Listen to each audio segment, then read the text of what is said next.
You know, for literally thousands of years, one name has captured our imagination: Atlantis. It's the ultimate cold case, right? A story of this incredible civilization that just vanished. Well, today, we're opening that case file.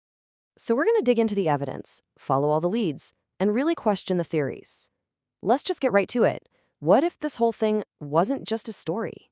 Yeah, of course. With any great mystery, getting your hands on the real truth can be, well, let's just say it's not always easy. But hey, that's not going to stop us. All right, so where do we even start with a case this old? We have to go back to the beginning.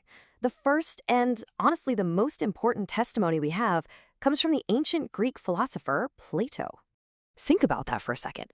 In a single day and night of misfortune, wow, he wasn't talking about a slow decline. This was a sudden, catastrophic event. And that one single dramatic description is pretty much the reason we're all still so obsessed with Atlantis today. And you gotta understand, Plato wasn't just spinning some spooky campfire tale. He gave incredibly specific details, like its exact location, how advanced its society was, its immense mineral wealth. He even said the story wasn't his, that it was a real historical record passed down from Egyptian priests. So this was never meant to be just a myth. It was presented as actual history. So, when you've got testimony that detailed, is it any wonder it kicked off a global treasure hunt that's still going on? Let's start tracking down the prime suspects for where the real Atlantis might be.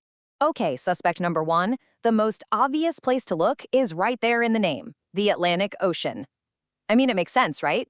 For centuries, this was the go-to search area. And honestly, there are still some pretty compelling reasons to keep looking there.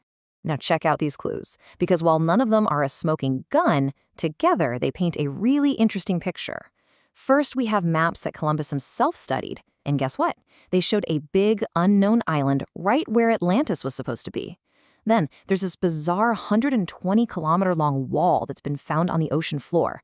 And get this, even the Gulf Stream current splits in a weird way, almost like it's flowing around some huge landmass that's now underwater.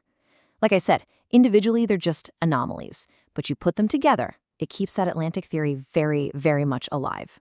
All right, our next lead takes us out of the deep ocean and over to the coast of southern Spain, where some really cool modern tech has spotted some interesting shapes. And this is where things get really cool, because this is where modern tech just breathes new life into this ancient mystery. We're talking satellite photos near Cadiz that show these formations, and they are an uncanny match for Plato's description of a city built with concentric rings of land and water. Then you add in the local geology. It's rich in copper, just like Plato said. And you even have these historical connections to the mysterious sea peoples who were terrorizing the ancient world back then. Suddenly, you've got a really, really strong case for a real historical inspiration right there in Spain.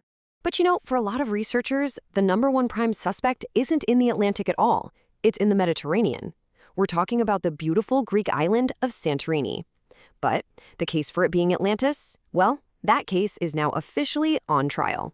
See, for decades, this was the dominant theory, and it was so compelling, it just seemed to fit perfectly.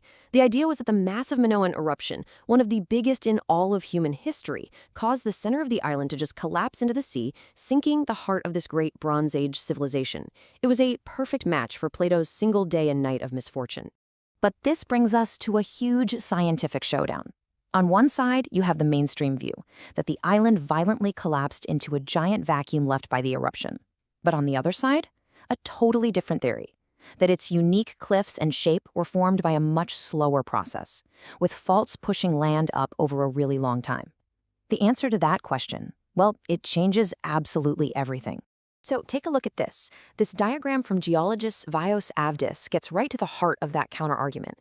He's basically saying that what geologists for years thought were multiple layers of ash from a single massive eruption is, well, an illusion. He argues it's actually just one layer that's been broken up and stacked by geological faults. He even calls it pseudo-layering. And if he's right, it could mean that the eruption wasn't the city-killing cataclysm that everyone thought it was. Okay, so while the debate over Atlantis rages on, it's worth taking a step back and asking a basic question. Is the whole idea of a great city sinking beneath the waves even realistic? Well, history gives us a pretty loud and clear answer. Oh yeah. I mean, just look at this list. History is absolutely packed with real-life Atlantises. You've got the ancient Egyptian port of Thonis-Heracleion, the infamous pirate city of Port Royal down in Jamaica. Our world is just littered with cities that have been lost to the sea. Earthquakes, tsunamis, the ground just shifting over time. They've claimed entire civilizations. So the idea of a city sinking? That's not fiction. It is a documented historical, geological reality. So, after looking at the original testimony, following all the leads, and checking the historical precedents, where does that leave our case file on Atlantis? What's the final verdict? So, what's the takeaway here? Is it fact or is it fiction? A true story of a lost continent, maybe a philosophical fable, or something else entirely? Well, the verdict is the case is still open. Here's what we know for sure. The whole legend started with a surprisingly detailed story from Plato. The hunt for it has turned up multiple plausible but totally unproven locations around the globe. The leading scientific theory about Santorini, it's still being fiercely debated. And maybe most importantly, the core idea, a whole city sinking into the sea, we know for a fact that's historically possible. The mystery definitely endures. And that really leaves us with one last thought. Maybe the real value of the Atlantis story isn't about finding a specific pile of ruins somewhere under the ocean.